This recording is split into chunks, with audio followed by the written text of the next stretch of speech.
Hello नमस्कार मंडळी, स्वागत आहे आपल्या माझ्या मराठी किचन क्वीनमध्ये। तर मंडळी, आज आपण बनवणार आहोत खास संक्रांत स्पेशल तिळगुळ पोळी। तिळाची उष्णता आणि गुळाचा गोडवा हिवाळ्यात आपल्या शरीराला ऊर्जा देतो। मौसूद पोळी आतून भरपूर तिळगुळाचं सारण आणि घास घेताच तोंडात विरघळणारी त्याची चव। आपले सणच एवढे भारी आहेत ना की प्रत्येक सणाला आपल्याकडे अशा खूप सुंदर सुंदर रेसिपीज किंवा पदार्थ बनवले जातात की ज्याच्यामुळे ना आपल्या सणांचंच वेगळेपण नाही तर पदार्थांचं सुद्धा वेगळेपण दिसून येतं। आणि इतके सुंदर आपले पदार्थ असतात ना की प्रत्येक सणाला आपण ते बनवतोच। कारण हे पदार्थ दर सणाची, आपल्या प्रत्येक वेगवेगळ्या सणाची खूप छान आठवण करून देत असतात आपल्याला। त्यामुळे ह्या संक्रांतीला ही तिळगुळ पोळी तुमच्या घरीसुद्धा नक्की ट्राय करा। सोलापूर भागामध्ये ही खूप फेमस आहे तिळगुळ पोळी। तीच पोळी आपण आज आपल्या घरीसुद्धा बनवणार आहोत। एवढी टेस्टी आहे ना की तोंडात टाकताच विरघळते, एवढी सुंदर झालेली आपली पोळी। आणि फुल भरलेलं आहे बघा सारण त्याच्यामधलं, अतिशय गोड चवीची आणि एवढी छान टेस्ट आहे ना त्याची की तुमच्या घरी ह्या संक्रांतीला ही तिळगुळ पोळी नक्की बनली पाहिजे। तर ही तिळगुळ पोळी एकदम झटपट बनते। तर पटापट आपण बघा ह्याची रेसिपी बघून घेऊया। गॅसवर आपण पॅन ठेवलेला आहे आणि त्याच्यामध्ये 1 वाटी आपण शेंगदाणे घालून घेणार आहे। शेंगदाणे आपल्याला चांगले खरपूस भाजून घ्यायचे आहेत, खूप जास्त करपवायचे नाही आहेत, एकदम खरपूस असे भाजून घ्यायचे आहेत। म्हणजे आपण याचं मिक्सरमध्ये जे वाटण करू ना ते एकदम बारीक होईल। कारण थोडासा मऊ शेंगदाणा असला की तो मिक्सरवर बारीक होत नाही। त्यामुळे बघा खरपूस असे आपण शेंगदाणे भाजून घेतलेले आहेत। आता आपण हे शेंगदाणे ना थोडेसे थंड होऊन देऊया। एका ताटामध्ये काढायचे, पसरवायचे, म्हणजे पटकन थोडेसे थंड होतील। असे कोमट झाले की मग आपण याची ना साल काढून घ्यायची। तुम्हाला जर आवडत असतील ना सालीसकट तर तुम्ही सालीसकटसुद्धा ठेवू शकताय, आणि नसतील आवडत तर तुम्ही अशी साल काढून घ्या। एकदम लगेच अशी फक्त हाताने चोळली ना तरी लगेच निघून जाते याची साल। आता पाकडून आपण याचं वरचा त्याची साल काढून घेऊया। आणि त्यानंतर मिक्सरचं भांडं घेतले, मिक्सरच्या भांड्यामध्ये हे आपले सगळे शेंगदाणे घालून घेऊया।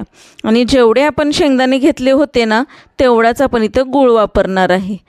समप्रमाणात असतील ना तर एकदम व्यवस्थित गोड आपला पोळ्या होणार आहेत। आणि याच्यामध्ये छान अशी टेस्ट यावी म्हणून आपण वेलच्या घालणार आहे 2-3 वेलची सोलून आतलं बी आहे ना ते मी याच्यामध्ये घालते, म्हणजे हे आपल्या शेंगदाण्यासोबतच छान असं मिक्सरवर बारीक होऊन जाईल। आणि नंतर आपण हे सगळं वाटून घ्यायचं आहे, म्हणजे गूळ आपल्या शेंगदाण्यांमध्ये एकजीव होतो आणि पूर्ण सारण आपलं हे तयार होतं। तर मस्तपैकी आपण वाटून घेणार आहोत। आणि बघू शकता इतकं छान आपलं हे सारण तयार झालेलं आहे। हे सारण तुम्हाला वाटेल आता खूप कोरडं आहे किंवा ते पोळीमध्ये कसं बसणार, तर हे याच्यामध्ये आपण ना 2 चमचे फक्त तूप घालायचं आहे। आणि तूप घातलं ना की नंतर असं मिक्स करून घेतलं की एकदम ह्याच्यानं छोटे छोटे लाडूसुद्धा बनतात बघा। ह्यामध्ये आपण अर्धी वाटी तीळ घातलेला आहे, कारण तिळगुळ पोळी आहे ना, मग तीळ हे आपले ना थोडेसे भाजून घेतले होते आणि ते घातलेत। आणि 2 चमचे इथं आपण वितळवलेलं तूप घातलेलं आहे। तुपामुळे काय होईल, छान असं बाइंडिंग होतं, मस्त असे आपलं हे ना तीळ आणि गूळ जे आपण मिक्स केलं आहे ना शेंगदाणे वगैरे त्याचं बघा असं छान बघा लाडू तयार झालं आहे की नाही। 2 चमचेच फक्त मी यामध्ये तूप वापरलेलं आहे। आणि असे छोटे छोटे लाडू बनवून मी ठेवते, म्हणजे आपल्याला कसं आहे पटापट आपल्याला पोळीमध्ये हे लाडू घालून पोळ्या पटापट लाटता येतील। सगळ्याचे आपण लाडू बनवून ठेवायचे, नाहीतर जेवढे बनवणार आहोत पोळ्या तेवढ्याचे तरी लाडू बनवून ठेवायचे। आणि आता बघा मस्त असे लाडू बनवून ठेवते, बाजूला ठेवते। आता पीठ मळून घेऊया आपण, आपल्याला जेवढं हवं आहे त्यानुसार आपण पीठ मळून घ्यायचं आहे। मीठ घालायचे चवीनुसार, आणि यामध्ये सुद्धा आपण 2 चमचे तूप घालायचे। थंडच तूप आहे, याला गरम नाही केलेलं। काय होतं, थंड तूप जेव्हा घालता ना तुम्ही पिठामध्ये तेव्हा आपली पोळी किंवा जे काही बनवतो आपण ते खुसखुशीत होतं। आणि कडक करून तूप गरम करून जे घालताना त्यानं कुरकुरीत बनतं। त्यामुळे आपल्याला ही पोळी ना एकदम खुसखुशीत हवी आहे ना, त्याच्यामुळे मी थंड तूपच घातलेलं आहे याच्यामध्ये। थोडं थोडं पाणी घेत मस्त असं चपातीचं जे आपण कणिक मळतो ना तशा पद्धतीचीच ही कणिक आपल्याला मळून घ्यायची आहे। आणि मस्त असं त्यालासुद्धा आपण 10 मिनटं रेस्टसाठी ठेवून द्यायचं। मग नंतर मग आपण आपल्या पोळ्या करून घ्यायच्यात। मस्त असं पीठ मळून आपलं तयार झालेलं आहे। पीठ मळून झाल्यानंतर याला आपण 10 मिनटासाठी फक्त रेस्टसाठी ठेवून द्यायचं आणि नंतर मग आपल्या पोळ्या बनवायला घ्यायच्यात. मस्त अशी आपली कणिक मळून झाली आहे. आता हिला थोडंसं अगदी थोडं वरून मी तेल लावते, म्हणजे छान मऊ आपली ही कणिक होईल. आणि या कणकेला आपण 10 मिनटं रेस्टसाठी ठेवलं ना की मस्त अशी ती मुरते, म्हणजे आपल्या पोळ्यासुद्धा छान अशा बनवता येतात. आता आपण 10 मिनटं हिला ठेवून घेतली रेस्टसाठी आणि त्यानंतर बघा आपल्याला जे छोटे छोटेच बनवायचे आहेत ना पोळ्या, त्याच्यामुळे छोटा एकदम गोळा घेतलेला आहे मी. जेवढा आपले हे जे सारणाचा गोळा आहे बघा, त्याच्यापेक्षा अगदी एकदम थोडासा मोठा आपला कणकीचा गोळा घ्यायचा, म्हणजे हे सारण सगळ्या आपल्या पोळीमध्ये पसरतं.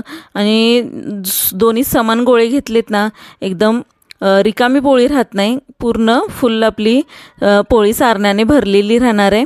आणि मस्त असं बघा त्याला आपण ना थोडंसं पीठ लावलं आणि त्याचा असं हे करून घेऊया, त्या खोल वाटी करून घेऊया आणि त्याच्यामध्ये आपली सारणाचा जो लाडू केलेला आहे तो घालून घेऊया आणि हे मस्त लॉक करून घ्यायचं आहे.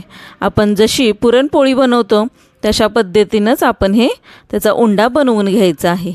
आणि आता छानपैकी आपण छोटीशी पोळी लाटून घेऊया. याची पीठ लावून घ्यायचं आणि छानपैकी दोन्ही बाजूने तिला म्हणजे ते सारण आहे ना पूर्ण पसरेल अशा पद्धतीनं आपण लाटायचं आहे. एकाच बाजूने खूप जास्त लाटायची नाही, सगळीकडे फिरवून फिरवून आपण तिला लाटायची, म्हणजे हे जे सारण आहे गोल सगळीकडे पसरेल आणि पूर्ण पोळीमध्ये आपल्या हे सारण लागेल आपल्याला.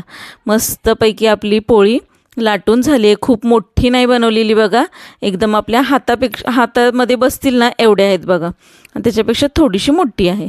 तर अशा पद्धतीनं आपण या सगळ्या पोळ्या लाटून घेतलेल्या आहेत. तुम्ही सगळ्या पोळ्या एकदम लाटून नंतर भाजल्या ना तरीसुद्धा चालेल आणि लाटत लाटत भाजल्या तरीसुद्धा चालतील. तर मस्त अशी बघा ही पोळी आपली दोन्ही बाजूने छानपैकी खरपूस अशी आपल्याला भाजून घ्यायची आहे. अजिबात करपवायची नाही आहे कुठेही तिला, छानपैकी खरपूस भाजून घ्यायची आहे. आणि तूप लावायचं आहे बरं का पोळीला, मस्त असं तूप लावायचं, म्हणजे एकदम खुसखुशीत आपली ही पोळी बनणार आहे आणि फुलतेसुद्धा छानपैकी ती. त्यामुळे ना मस्त अशी टेस्टी लागणार आहे आपली पोळी. त्यामुळे तुम्हीसुद्धा ह्या संक्रांतीला ना अशा प्रकारची तिळगुळाची पोळी तर नक्कीच बनवा बरं का, कारण लहानांपासून मोठ्यांपर्यंत ना सगळ्यांना ही पोळी खूप जास्त आवडते. ही पोळी बनवायला तर एकदम सोपी आहे. बघितलं ना किती वेळात 10 मिनटात आपण ही पोळी बनवू शकतो. एकदम बनवायला सोपी आहे, त्यामुळे तुम्ही ह्या पोळीला ना मुलांच्या डब्यासाठी सुद्धा देऊ शकताय, कारण एकदम झटपट बनते आणि छान गोड असल्यामुळं काय होतं, मुलं डबा रिकामाच आणतील मागे, कारण पोटभर खातील मुलं. त्यांच्यासुद्धा आवडीची असणार आहे ही पोळी, त्यामुळे तुम्ही डब्यासाठी सुद्धा ही पोळी मुलांना नक्कीच देऊ शकताय. आणि बघू शकताय मस्त अशा आपल्या पोळ्या बनवून तयार झालेल्या आहेत. एवढ्या सुंदर आहेत ना, गरम गरम जर खाल्लीत ना एकदम खुसखुशीत लागते बरं का. तव्यातनं काढली की पटापट सगळ्यांना वाढायच्या, मस्त गरम गरम एकदम खुसखुशीत लागते. याच्यासोबत काहीसुद्धा मुलं घेणार नाहीत, आहे अशी पोळी रोल करून खातील, एवढी सुंदर आणि ही टेस्टी आपली पोळी लागते. त्यामुळे ही रेसिपी तुम्ही नक्की घरी हे करा, बनवा आणि सगळ्यांना खाऊ घाला, म्हणजे सगळे तुमची वाहवा करतील. माझ्या घरी तर ही रेसिपी माझ्या मुलांना तर खूप जास्त आवडली. तुमच्या घरी आवडली का नाही मला नक्की कमेंट करून सांगा बरं का. आणि व्हिडिओ जर आवडला असेल ना तर व्हिडिओला लाईक शेअर सबस्क्राईब करायला तर अजिबात विसरू नका, कारण अशा छान छान घरगुती पद्धतीच्या रेसिपीज आपल्या चॅनलवर अपलोड होत असतात. वेट लॉसच्या रेसिपीज येत असतात भरपूर, त्यामुळे तुम्ही माझा चॅनलला सबस्क्राईब करून ठेवा, म्हणजे तुम्हाला अशा छान छान रेसिपीज बघायला भेटतील एकदम घरगुती पद्धतीच्या बरं का. याच्यामध्ये आपण बाहेरून काही सामान खूप जास्त वेगळं काही आणलेलं नसते, सगळं